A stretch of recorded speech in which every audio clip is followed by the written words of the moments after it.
Welcome back. You're watching AIM Agenda. The major parties have long traded barbs over whose energy and climate plan is better. For the better part of really 2 decades, there has been very little bipartisanship on the matter. Right at the core of the debate, Australians are wanting one thing: cheap and reliable energy.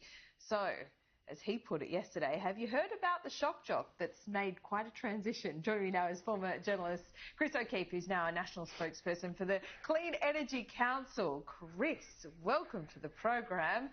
Wow, what a transformation. G'day, Laura. Thanks for having me. Indeed, indeed. It's great to have you. Why? Well, I just thought it was important for Australians, because I've spent my whole career just cutting through political jargon, as you have, and trying to just bring people the facts of the matter. And the more I looked at it, the one thing stood out glaring to me, and clean energy is the obvious path for Australia to take for a whole bunch of reasons. Now, I'm no environmentalist by any stretch of the imagination, but I'm definitely a pragmatist, and as I wrote in the article in the Sydney Morning Herald, I'm a patriotic Australian, and if you've got an industry that is supplying 40,000 jobs to tradespeople, concreters, electricians, truck drivers, crane operators, this isn't a theoretical figure. This is going to happen in the next 5 years. This is the here and now. This isn't 15, 20 years off. This is the here and now. They're great paying jobs and can sustain people in the suburbs and towns of Australia for many generations to come, and I just reckon that's a good thing for our country, and that's why I'm advocating for them. Yeah, OK. Well, let's talk about that, because clean energy and how you get that clean energy. I mean, Peter Dutton's talking about nuclear. It's unequivocally clean. Of course, the government is talking about renewables in terms of wind and solar. But the government has long claimed that clean energy like that, renewables, are cheaper. If that were true, why have our power bills gone up by about $600 in average since they promised they would come down $275? Well, that's probably one for Chris Bowen, but what I can tell you is you're probably better off interviewing Vladimir Putin out of Russia to see the bill shock that we've received over the last couple of years. As we know, gas is a major part of the energy mix. Australia's energy system is a bit like a plug-in hybrid car, right? It's electric until you need a bit of gas, or in the hybrid car situation, a bit of petrol. And what we saw was something like $6 a gigajoule. That was the price of gas. Putin invades Ukraine, it goes up to $20-odd a gigajoule. Now, that was one reason. The other reason is we've got an ageing fleet of coal-fired power stations, and they still provide, you know, in excess of 50% of the energy mix in this country. And if you are spending a huge amount of money trying to keep these things afloat, plus you see unplanned outages, well, that means there's less supply in the system and our power bills go up. So that is what we've seen. But just ask the CSIRO. Their Gen Cost report was pretty unequivocal.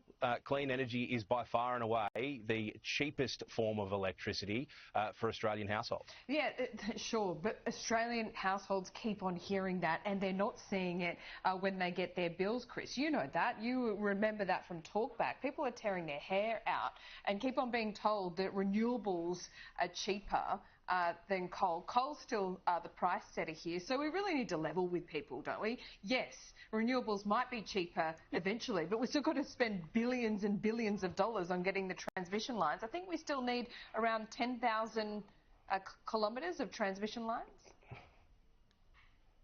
We need 5,000 and 1,300 kilometres already underway or being built. And I think these transmission line companies and the networks, I think they need to deal with Australian communities a little better than they've been doing, and work with communities, because the fact is we need this stuff.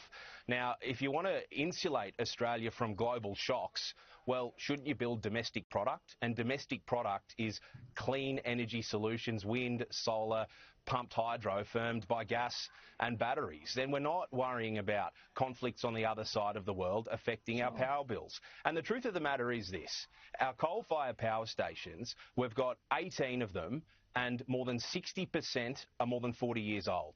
So what are we to do with it? Are we just to throw money at them incessantly to try to keep... It's like trying to keep an old... 15 years away. So what do you want to do for the next 15 years? Gas. Sure. and gas is a key part of it. But the more renewables we have, the less we are relying on the gas prices that are set on the other side of the world, i.e.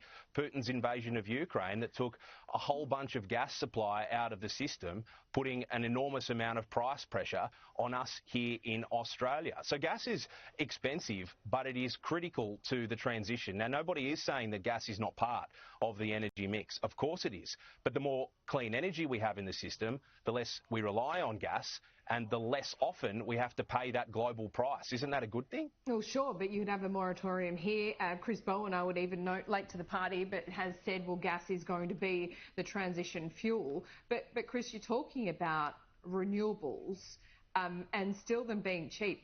Isn't it more true to say renewables will eventually be cheaper after we spend billions of dollars on the transmission lines, but right now they're not?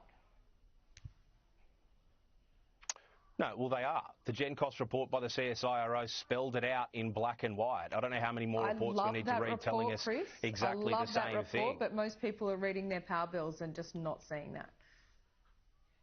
Yeah, well, sure, and they should be told the truth. And they should be told the truth that the power bills have gone up because we've got an ageing coal-fired power fleet, which is, we are seeing outages which cause supply issues in the market, and we've got bill shock from Putin invading Ukraine.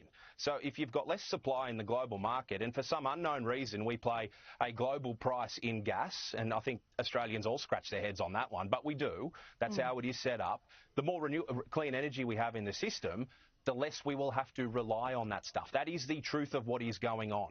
We can just look at our power bills and say, oh, they're going up. Of course they've gone up. But the reasons for that are not because there are 43% renewables in the system at the moment. The more clean energy in the system, the cheaper things will be. But they're not reliable. 43% of renewables in the system at the moment. If you look at the energy market on any one day, coal's still doing their heavy lifting. And, you know, if you really want to talk about reliability and low emissions, you should be talking about, you know, making gas more cheaper here, a moratorium on gas. Is that something that the Clean Energy Council would back?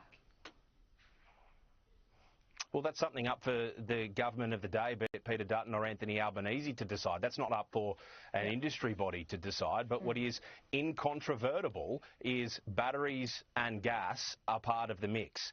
But when we have more clean energy in the system, with batteries, with gas, it firms up that reliability. The days of baseload power are over.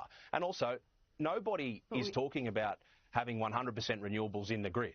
Nobody is talking about that. And as we transition away from what is a baseload system to what we've got at the moment, well, that will see power bills not necessarily go down, but it is certainly the cheapest form because we're in a situation where we've got a choice, right? Do we choose a more expensive generating fuel, or do we choose the path that we're already on and just continue to go?